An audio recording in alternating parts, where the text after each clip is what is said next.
They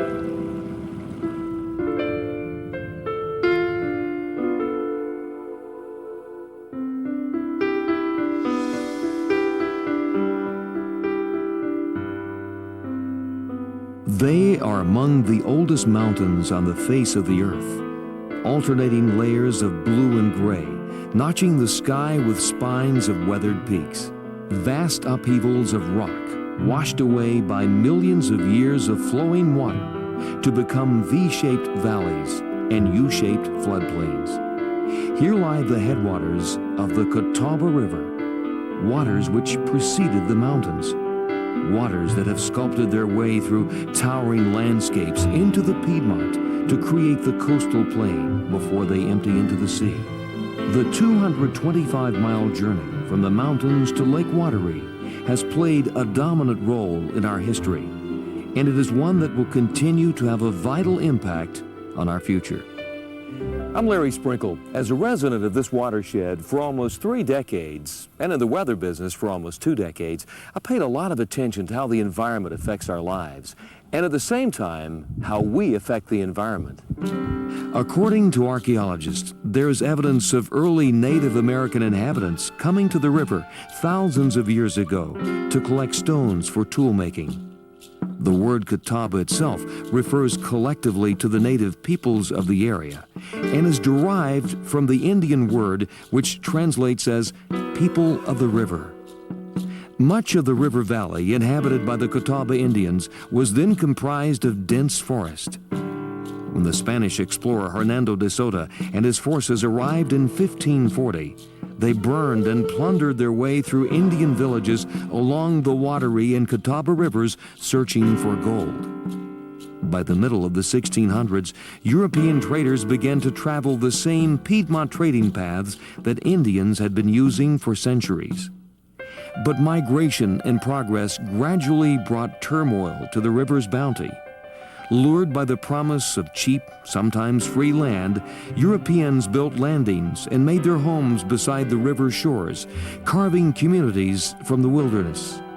Over time, some disappeared, but others became towns and prospered.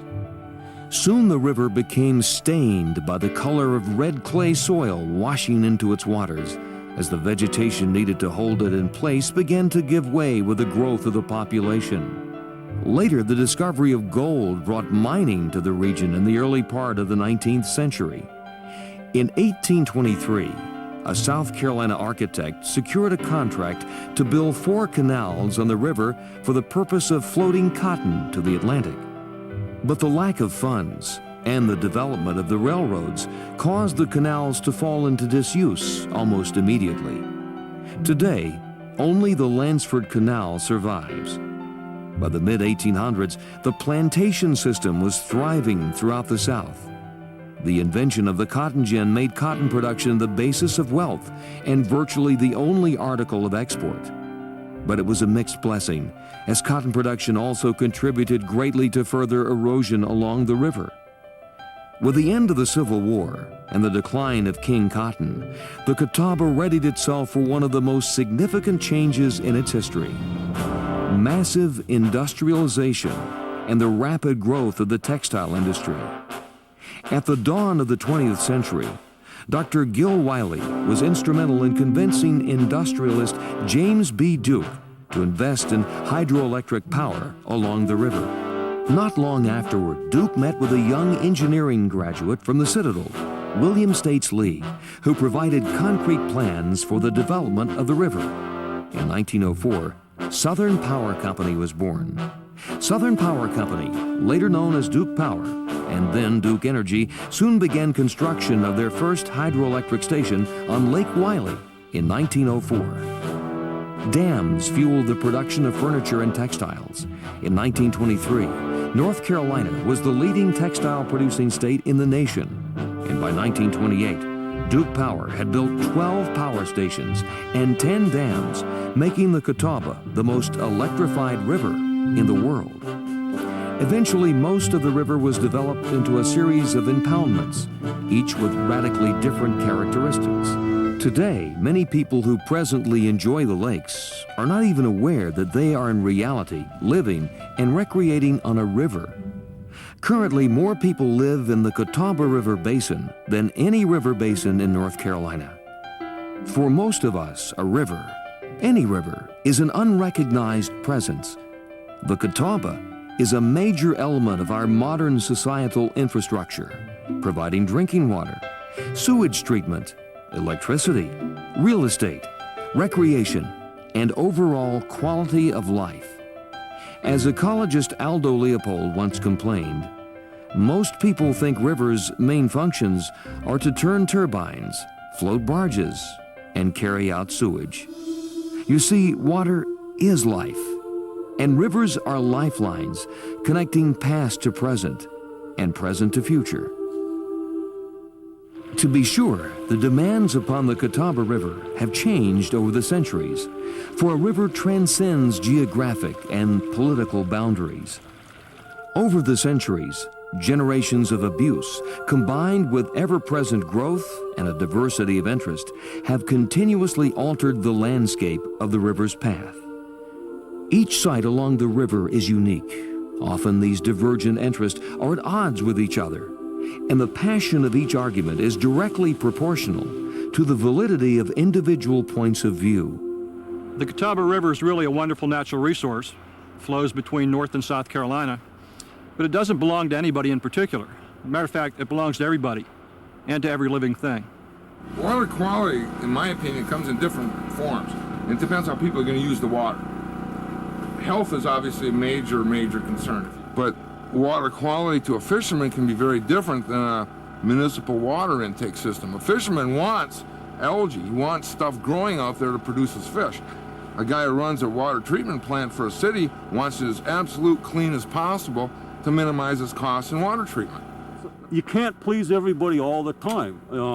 It's a multiple use challenge. How do you take all these concerns and all these issues that are conflicting in some instances and juggle all those balls? The Catawba River really is an understudied natural resource.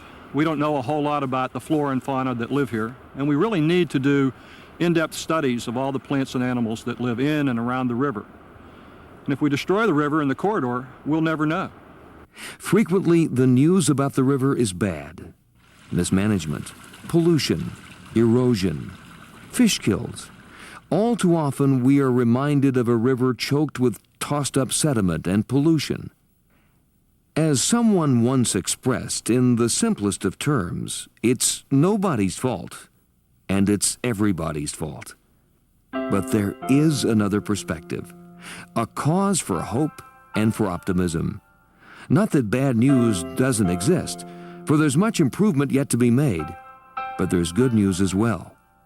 With the passage of time, a positive, gradual metamorphosis has been the result of changes in technology, awareness of problems, and a sincere desire for solutions. And there are people working to ensure the Catawba River Basin has a future.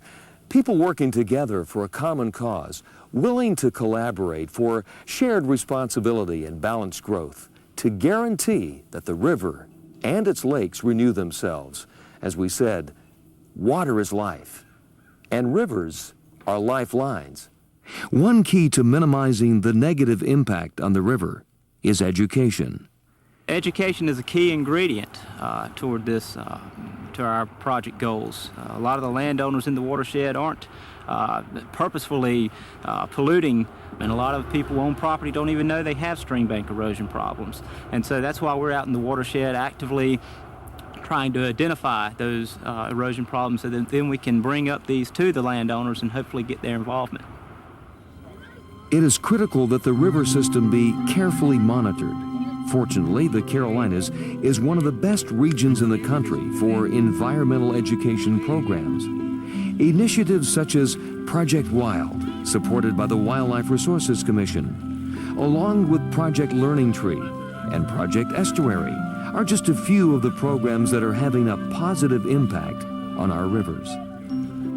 The water quality of the Catawba River varies greatly along the length of the basin. The creation of Lake Norman, which is the largest man-made body of water entirely within North Carolina, constituted the most profound transition in the history of the Catawba River Basin. As the river landscape has changed, so too has the nature of human interaction with it. Recreation has played a major role, from fishing to boating to golf, as well as jet skis, canoes, kayaks, and houseboats, to mention a few. Extensive development has made the Lake Norman area a desirable alternative to the city. More than 1 million people rely on the lake for drinking water, and thousands more for irrigation, industrial cooling, and electricity. No matter how you look at it, we are all part of an entire ecosystem. Wherever you go along the river, each of us is part of the watershed, not separate from it. And if we're going to protect the river, we must protect the watershed and its tributaries. About 95–98% of the water from the watershed comes from those 400 square miles.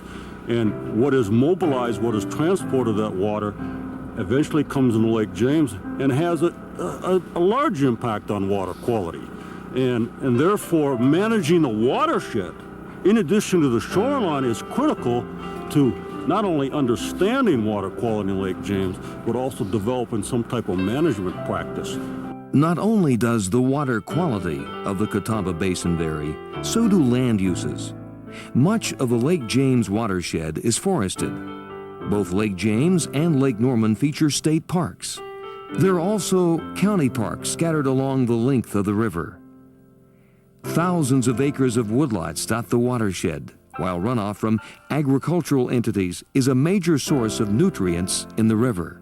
We can actually measure with this instrument, just within seconds, how much particulate material is at what depth. And that determines a lot of the chemistry that goes on within the lake, whether it's dissolved oxygen consumption, nutrient phosphorus accumulation, where the algae are living, where the minuscule animals called zooplankton are feeding on the algae. So this machine can actually pick up the different layers of the particulate material as it's throughout the course of a season. It is urbanization that is most rapidly increasing our land use variables. Growth has had a significant impact on the modification of the river. For example, it took 50 years for permitted sewage flows into the Catawba River Valley to approach 150 million gallons per day, and drinking water withdrawals to reach almost 200 million gallons per day. It will take just 10 years to double those figures. As with most river systems, the farther downstream you go, the greater people believe that upstream factors are the single most cause of their problems. It's the most eutrophic lake in the state of South Carolina. Now, eutrophic does not mean polluted. Eutrophic simply means that there are so many nutrients in the water that the water begins to favor plant life over animal life. In order to do the cleanup, which must be done, we need the cooperation of everyone up and down the river throughout the entire region. And they're not just saying, what are you doing about it? They're getting out there and helping do something about it. Just communicating with the two states, I think that's the best thing we can even do, is just keep the communication open and just keep talking about it. One source of relief has been the development of riparian buffers, which are trees or other forms of vegetation planted along riverbanks. One such place is the South Fork of the Catawba. We are right now approaching some 14 miles of stream buffers that have already been protected, and these are 300-foot plus strips on either side of the river that will remain in their natural forested state forever, and be good buffers for water quality. With the hiring of a riverkeeper in January of 1998, the area took another step toward protecting and preserving the delicate balance of the river basin. As the Catawba Riverkeeper, it's my job to protect, preserve, and restore the Catawba River. The truth is, though, it's going to take all of us working together to save this river for future generations. For example, if you have a storm drain in your neighborhood or a creek in your backyard, whatever flows into them will eventually wind up in the Catawba River. The time has come for greater awareness of our human impact upon the Catawba Basin. Therefore, we are, in a way, all becoming river keepers. As that awareness grows, the number of success stories is gradually increasing. One of the positive things that's going on in the Catawba right now is the expansion of the bald eagle population. Historically, there probably weren't any eagles here, but because of the reservoirs built by Duke Power and because of wise resource management by some of the landowners, the eagles are finding a place to nest. One project, the Muddy Creek Watershed Restoration Initiative, has as its goal to drastically reduce the sediment load to the Catawba River, thereby improving water quality as well as fish habitat. The problem that Muddy Creek tailwater represents for the trout fishery is that all that sand and sediment coming into the tailwater is covering up the spawning sites. The trout need clean, gravel, riffle type substrate in order to spawn in. Right now that habitat in the tailwater is very much lacking. It's a great cooperative venture between a lot of organizations, agencies, and private corporations that has proved very successful, and I think it can be repeated in other watersheds throughout the state and throughout the region. So we feel if we can reduce the sediment coming into the tail race, get more quality habitat for spawning, that we're going to be able to have a completely self-reproducing brown trout population in the tailwater. Landowners are the critical piece of the puzzle in this partnership.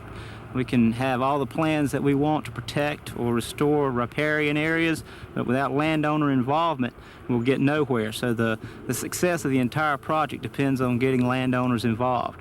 We see our role in the project and contributing to the larger picture in protecting headwater areas where clean water begins, and having that contribute to the overall success of the project.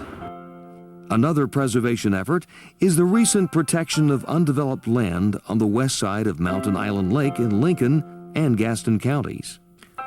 Combined with undeveloped land held by Duke Energy and Mecklenburg County on the east side of the lake, the reserve land protects water supplies for hundreds of thousands of people while providing habitat for a variety of wildlife species. We're part of this initiative called the Mountain Island Lake Initiative, which is a very ambitious plan to preserve most of the streams and shoreline of the lake for our drinking water. The really wonderful thing about the Mountain Island Lake Initiative is the partnerships that were formed.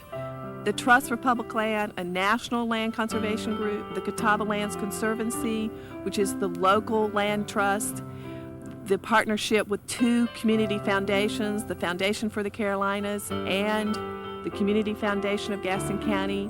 And through that partnership, we were able to pull in Carolinas Land Conservation Network, government leaders from 3 counties, Lincoln, Mecklenburg, and Gaston County, all came together and decided we're going to protect this resource, our water. The old Lansford Canal, which dates back nearly 200 years, is now a state park. Lansford Canal State Park gives people the opportunity to see one of the last remaining free-flowing sections of the Catawba River in its natural state.